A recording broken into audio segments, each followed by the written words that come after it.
Kitab Imamat.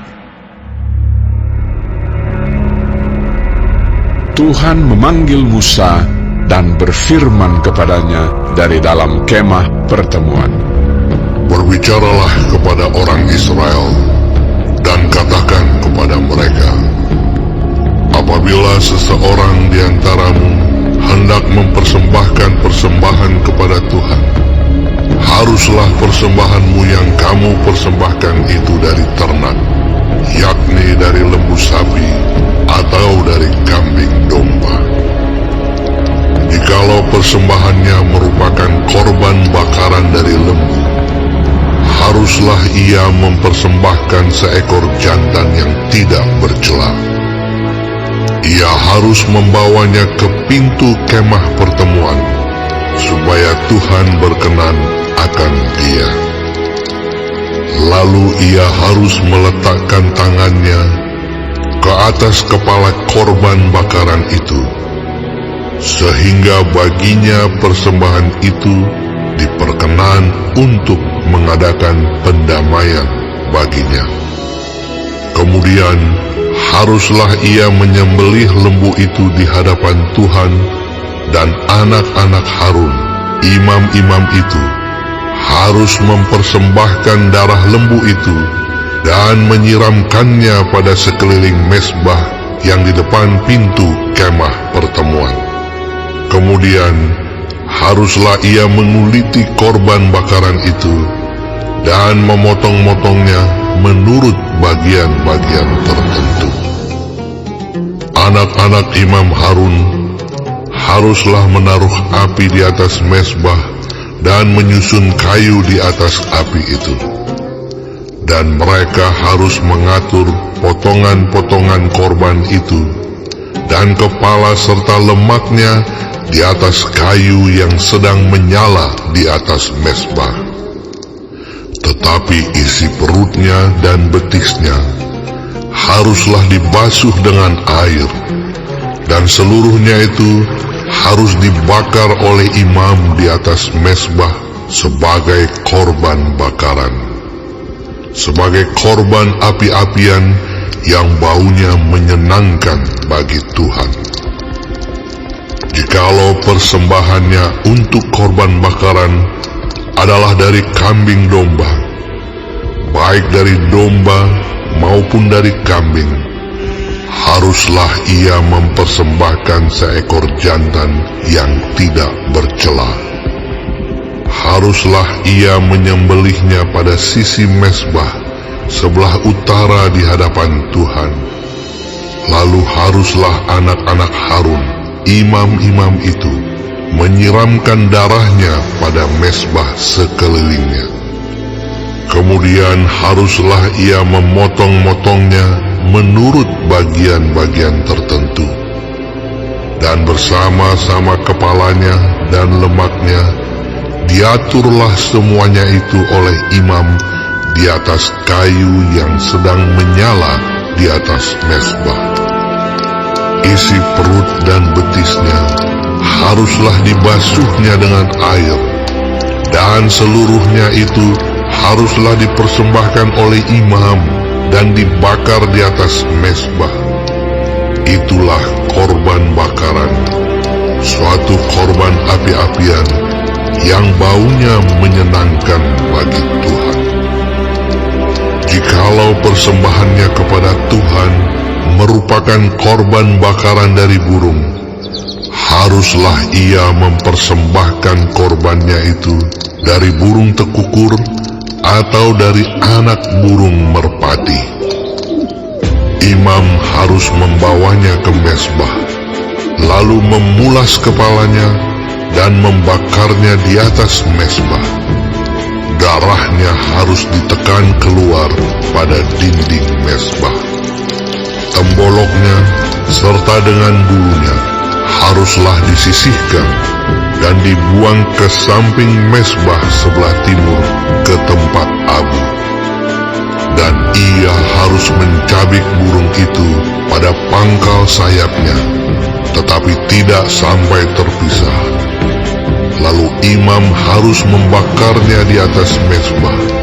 di atas kayu yang sedang terbakar. Itulah korban bakaran, suatu korban api-apian yang baunya menyenangkan bagi Tuhan. Apabila seseorang hendak mempersembahkan persembahan berupa korban sajian kepada Tuhan, hendaklah persembahannya itu tepung yang terbaik, dan ia harus menuangkan minyak serta membubuhkan kemenyan ke atasnya. Lalu korban itu harus dibawanya kepada anak-anak Harun, imam-imam itu. Setelah diambil dari korban itu tepung segenggam dengan minyak beserta seluruh kemenyannya, maka imam haruslah membakar semuanya itu di atas mezbah sebagai bagian ingat-ingatan korban itu, sebagai korban api-apian yang baunya menyenangkan bagi Tuhan. Korban sajian selebihnya adalah teruntuk bagi Harun dan anak-anaknya, yakni bagian maha kudus dari segala korban api-apian Tuhan. Apabila engkau hendak mempersembahkan persembahan berupa korban sajian dari apa yang dibakar di dalam pembakaran roti, haruslah itu dari tepung yang terbaik, berupa roti bundar yang tidak beragi, yang diolah dengan minyak, atau roti tipis yang tidak beragi, yang diolesi dengan minyak. Jikalau persembahanmu merupakan korban sajian dari yang dipanggang di atas panggangan, haruslah itu dari tepung yang terbaik, diolah dengan minyak, berupa roti yang tidak beragi. Korban itu harus dipotong-potong, lalu kau tuangkanlah minyak ke atasnya. Itulah korban sajian. Jikalau persembahanmu merupakan korban sajian dari yang dimasak di dalam wajan, haruslah itu diolah dari tepung yang terbaik bersama-sama minyak. Maka korban sajian yang diolah menurut salah satu cara itu haruslah kau persembahkan kepada Tuhan, yakni harus disampaikan kepada imam yang membawanya ke mezbah. Kemudian imam harus mengkhususkan dari korban sajian itu bagian ingat-ingatannya, lalu membakarnya di atas mezbah sebagai korban api-apian yang baunya menyenangkan bagi Tuhan. Korban sajian selebihnya adalah bagian Harun dan anak-anaknya, yakni bagian maha kudus dari segala korban api-apian Tuhan. Suatu korban sajian yang kamu persembahkan kepada Tuhan, janganlah diolah beragi, karena dari ragi atau dari madu tidak boleh kamu membakar sesuatu pun sebagai korban api-apian bagi Tuhan. Tetapi sebagai persembahan dari hasil pertama, boleh kamu mempersembahkannya kepada Tuhan. Hanya janganlah dibawa ke atas mezbah menjadi bau yang menyenangkan. Dan tiap-tiap persembahanmu yang berupa korban sajian, haruslah kau bubuhi garam. Janganlah kau lalaikan garam perjanjian Allahmu dari korban sajianmu. Beserta segala persembahanmu, haruslah kau persembahkan garam. Jikalau engkau hendak mempersembahkan korban sajian dari hulu hasil kepada Tuhan, haruslah engkau mempersembahkan bulir gandum yang dipanggang di atas api, emping gandum baru, sebagai korban sajian dari hulu hasil gandummu. Haruslah kau bubuh minyak dan kau taruh kemenyan ke atasnya. Itulah korban sajian. Haruslah imam membakar sebagai ingat-ingatannya sebagian dari emping gandumnya dan minyaknya beserta seluruh kemenyannya sebagai korban api-apian bagi Tuhan.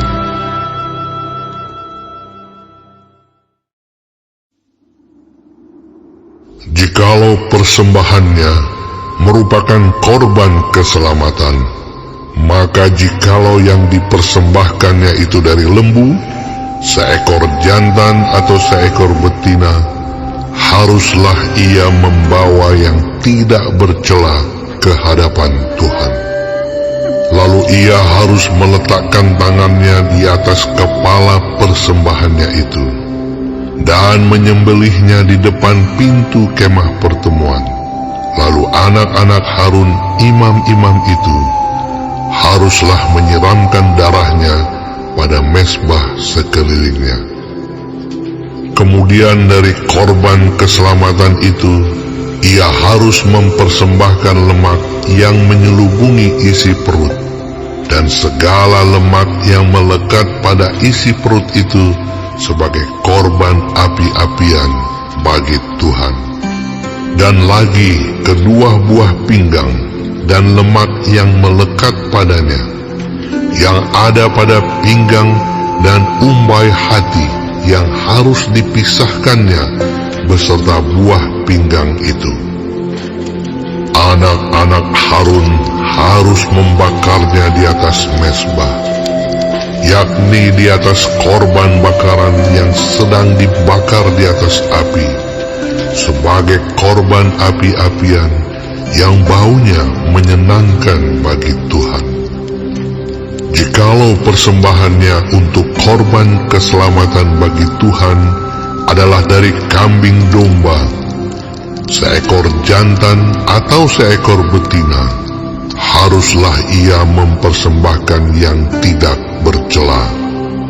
Jikalau ia mempersembahkan seekor domba sebagai persembahannya, ia harus membawanya ke hadapan Tuhan. Lalu ia harus meletakkan tangannya ke atas kepala persembahannya itu dan menyembelihnya di depan kemah pertemuan. Lalu anak-anak Harun harus menyiramkan darahnya pada mezbah sekelilingnya.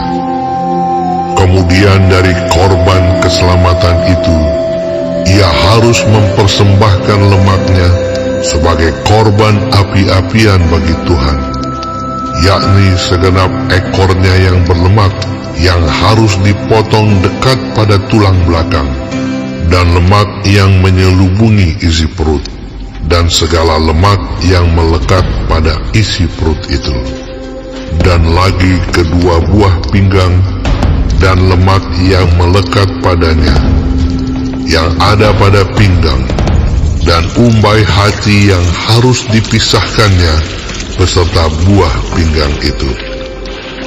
Imam harus membakarnya di atas mezbah sebagai santapan berupa korban api-apian bagi Tuhan. Jikalau persembahannya seekor kambing, ia harus membawanya ke hadapan Tuhan. Lalu ia harus meletakkan tangannya di atas kepala kambing itu dan menyembelihnya di depan kemah pertemuan. Lalu anak-anak Harun harus menyiramkan darahnya pada mezbah sekelilingnya. Kemudian dari kambing itu, ia harus mempersembahkan lemak yang menyelubungi isi perut, dan segala lemak yang melekat pada isi perut itu sebagai persembahannya berupa korban api-apian bagi Tuhan. Dan lagi kedua buah pinggang dan lemak yang melekat padanya, yang ada pada pinggang dan umbai hati yang harus dipisahkannya beserta buah pinggang itu. Imam harus membakar semuanya itu di atas mezbah sebagai santapan berupa korban api-apian, menjadi bau yang menyenangkan. Segala lemak adalah kepunyaan Tuhan. Inilah suatu ketetapan untuk selamanya bagi kamu turun-temurun di segala tempat kediamanmu. Janganlah sekali-kali kamu makan lemak dan darah.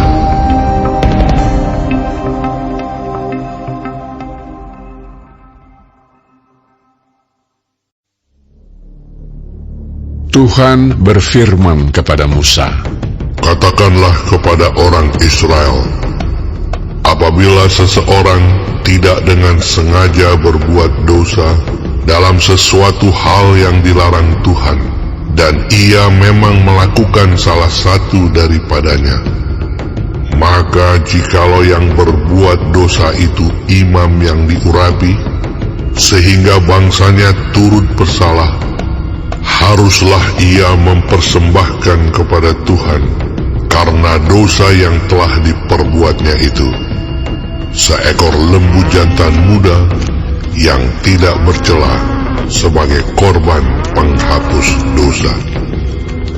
Ia harus membawa lembu itu ke pintu kemah pertemuan ke hadapan Tuhan. Lalu ia harus meletakkan tangannya ke atas kepala lembu itu dan menyembelih lembu itu di hadapan Tuhan. Imam yang diurapi itu harus mengambil sebagian dari darah lembu itu, lalu membawanya ke dalam kemah pertemuan. Imam harus mencelupkan jarinya ke dalam darah itu dan memercikkan sedikit dari darah itu 7 kali di hadapan Tuhan di depan tabir penyekat tempat kudus. Kemudian imam itu harus membubuh sedikit dari darah itu pada tanduk-tanduk mezbah pembakaran ukupan dari wangi-wangian yang ada di hadapan Tuhan di dalam kemah pertemuan, dan semua darah selebihnya harus dicurahkannya kepada bagian bawah mezbah korban bakaran yang di depan pintu kemah pertemuan. Segala lemak lembu jantan korban penghapus dosa itu harus dikhususkannya dari lembu itu, yakni lemak yang menyelubungi isi perut dan segala lemak yang melekat pada isi perut itu, dan lagi kedua buah pinggang dan lemak yang melekat padanya yang ada pada pinggang, dan umbai hati yang harus dipisahkannya beserta buah pinggang itu, sama seperti yang dikhususkan dari lembu korban keselamatan. Imam harus membakar semuanya di atas mezbah korban bakaran. Adapun kulit lembu jantan itu dan segala dagingnya, beserta kepala dan betisnya, dan isi perutnya dan kotorannya. Jadi lembu jantan itu seluruhnya harus dibawanya keluar perkemahan ke suatu tempat yang tahil, ke tempat pembuangan abu, dan lembu itu harus dibakarnya sampai habis di atas kayu api di tempat pembuangan abu. Jikalau yang berbuat dosa dengan tak sengaja itu segenap umat Israel, dan jemaah tidak menyadarinya, sehingga mereka melakukan salah satu hal yang dilarang Tuhan, dan mereka bersalah, maka apabila dosa yang diperbuat mereka itu ketahuan, haruslah jemaah itu mempersembahkan seekor lembu jantan yang muda sebagai korban penghapus dosa. Lembu itu harus dibawa mereka ke depan kemah pertemuan. Lalu para tua-tua umat itu harus meletakkan tangan mereka di atas kepala lembu jantan itu di hadapan Tuhan, dan lembu itu harus disembelih di hadapan Tuhan. Imam yang diurapi harus membawa sebagian dari darah lembu itu ke dalam kemah pertemuan. Imam harus mencelupkan jarinya ke dalam darah itu dan memercikkannya 7 kali di hadapan Tuhan di depan tabir. Kemudian dari darah itu harus dibubuhnya sedikit pada tanduk-tanduk mezbah yang di hadapan Tuhan di dalam kemah pertemuan, dan semua darah selebihnya harus dicurahkannya kepada bagian bawah mezbah korban bakaran yang di depan pintu kemah pertemuan. Segala lemak harus dikhususkannya dari lembu itu dan dibakarnya di atas mezbah. Beginilah harus diperbuatnya dengan lembu jantan itu, seperti yang diperbuatnya dengan lembu jantan korban penghapus dosa. Demikianlah harus diperbuatnya dengan lembu itu. Dengan demikian, imam itu mengadakan pendamaian bagi mereka, sehingga mereka menerima pengampunan. Dan haruslah ia membawa lembu jantan itu keluar perkemahan, lalu membakarnya sampai habis, seperti ia membakar habis lembu jantan yang pertama. Itulah korban penghapus dosa untuk jemaah. Jikalau yang berbuat dosa itu seorang pemuka yang tidak dengan sengaja melakukan salah satu hal yang dilarang Tuhan Allahnya, sehingga ia bersalah, maka jikalau dosa yang telah diperbuatnya itu diberitahukan kepadanya, haruslah ia membawa sebagai persembahannya seekor kambing jantan yang tidak bercela. Lalu haruslah ia meletakkan tangannya ke atas kepala kambing itu dan menyembelihnya di tempat yang biasa orang menyembelih korban bakaran di hadapan Tuhan. Itulah korban penghapus dosa. Kemudian haruslah imam mengambil dengan jarinya sedikit dari darah korban penghapus dosa itu, lalu membubuhnya pada tanduk-tanduk mezbah korban bakaran. Darah selebihnya haruslah dicurahkannya kepada bagian bawah mezbah korban bakaran. Tetapi segala lemak harus dibakarnya di atas mezbah, seperti juga lemak korban keselamatan. Dengan demikian, imam mengadakan pendamaian bagi orang itu karena dosanya, sehingga ia menerima pengampunan. Jikalau yang berbuat dosa dengan tak sengaja itu seorang dari rakyat jelata, dan ia melakukan salah satu hal yang dilarang Tuhan, sehingga ia bersalah, maka jikalau dosa yang telah diperbuatnya itu diberitahukan kepadanya, haruslah ia membawa sebagai persembahannya karena dosa yang telah diperbuatnya itu seekor kambing betina yang tidak bercela.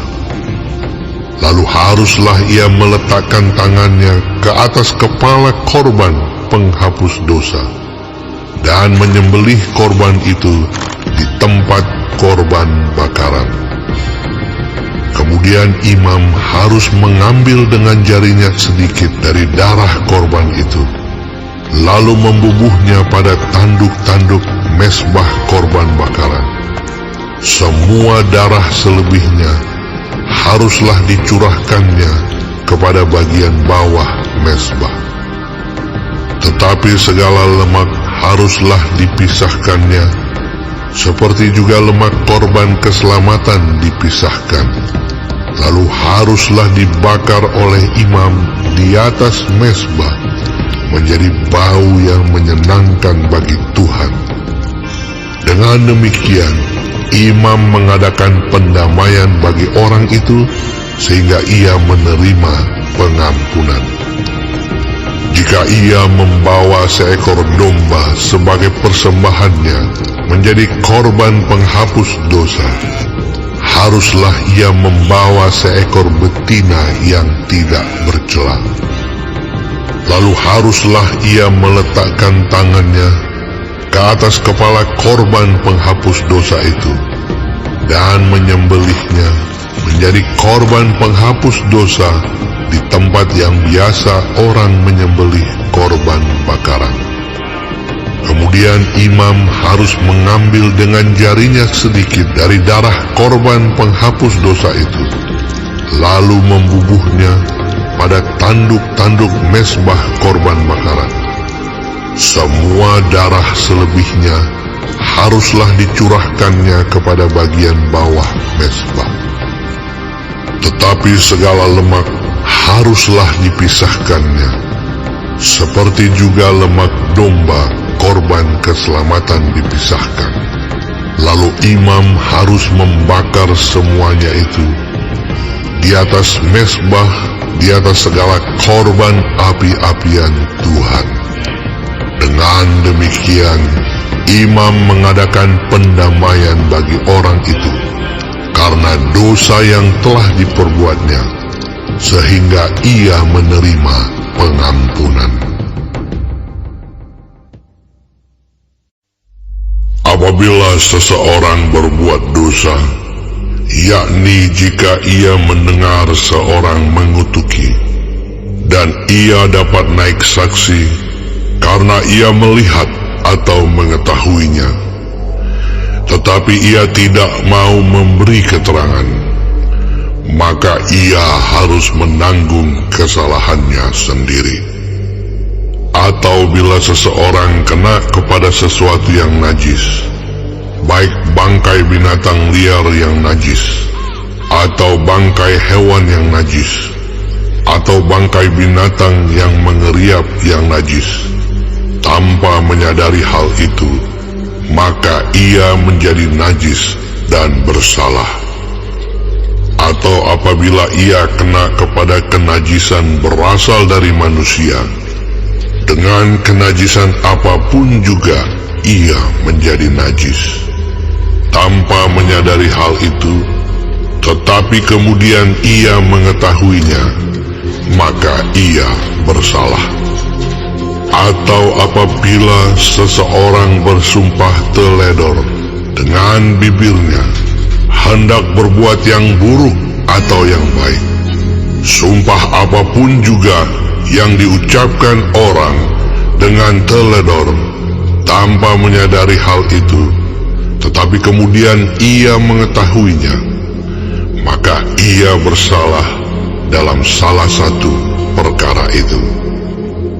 Jadi apabila ia bersalah dalam salah satu perkara itu, haruslah ia mengakui dosa yang telah diperbuatnya itu, dan haruslah ia mempersembahkan kepada Tuhan sebagai tebusan salah karena dosa itu seekor betina dari domba atau kambing menjadi korban penghapus dosa. Dengan demikian, imam mengadakan pendamaian bagi orang itu karena dosanya.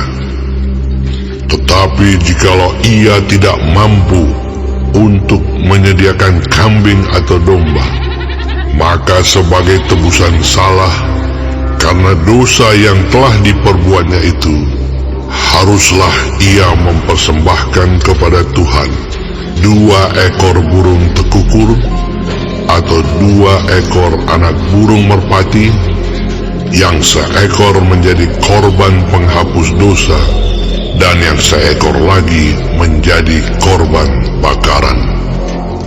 Haruslah ia membawanya kepada imam, dan imam itu haruslah lebih dahulu mempersembahkan burung untuk korban penghapus dosa itu. Dan haruslah ia memulas kepalanya pada pangkal tengkuknya tetapi tidak sampai terpisah.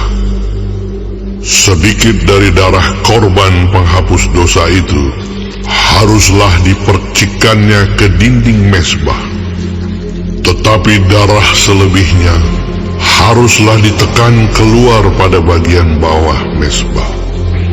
Itulah korban penghapus dosa. Yang kedua, haruslah diolahnya menjadi korban bakaran sesuai dengan peraturan. Dengan demikian, imam mengadakan pendamaian bagi orang itu karena dosa yang telah diperbuatnya, sehingga ia menerima pengampunan. Tetapi jikalau ia tidak mampu menyediakan 2 ekor burung tekukur atau 2 ekor anak burung merpati, maka haruslah ia membawa sebagai persembahannya karena dosanya itu 1/10 eva tepung yang terbaik menjadi korban penghapus dosa. Tidak boleh ditaruhnya minyak dan dibubuhnya kemenyan di atasnya, karena itulah korban penghapus dosa. Lalu haruslah itu dibawanya kepada imam, dan imam itu haruslah mengambil daripadanya segenggam sebagai bagian ingat-ingatannya, lalu membakarnya di atas mezbah, di atas segala korban api-apian Tuhan. Itulah korban penghapus dosa. Dengan demikian, imam mengadakan pendamaian bagi orang itu karena dosanya dalam salah satu perkara itu, sehingga ia menerima pengampunan. Selebihnya adalah bagian imam, sama seperti korban sajian.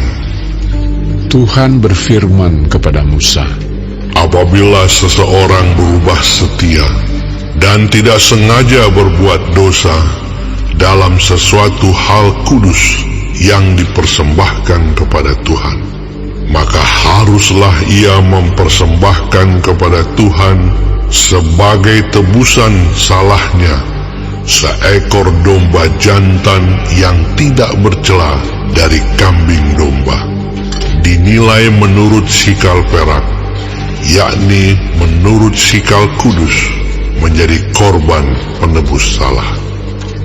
Hal kudus yang menyebabkan orang itu berdosa haruslah dibayar gantinya dengan menambah 1/5, lalu menyerahkannya kepada imam. Imam harus mengadakan pendamaian bagi orang itu dengan domba jantan, korban penebus salah itu, sehingga ia menerima pengampunan. Jikalau seseorang berbuat dosa dengan melakukan salah satu hal yang dilarang Tuhan tanpa mengetahuinya, maka ia bersalah dan harus menanggung kesalahannya sendiri. Haruslah ia membawa kepada imam seekor domba jantan yang tidak bercela dari kambing domba, yang sudah dinilai sebagai korban penebus salah. Imam itu haruslah mengadakan pendamaian bagi orang itu karena perbuatan yang tidak disengajanya dan yang tidak diketahuinya itu, sehingga ia menerima pengampunan. Itulah korban penebus salah. Orang itu sungguh bersalah terhadap Tuhan.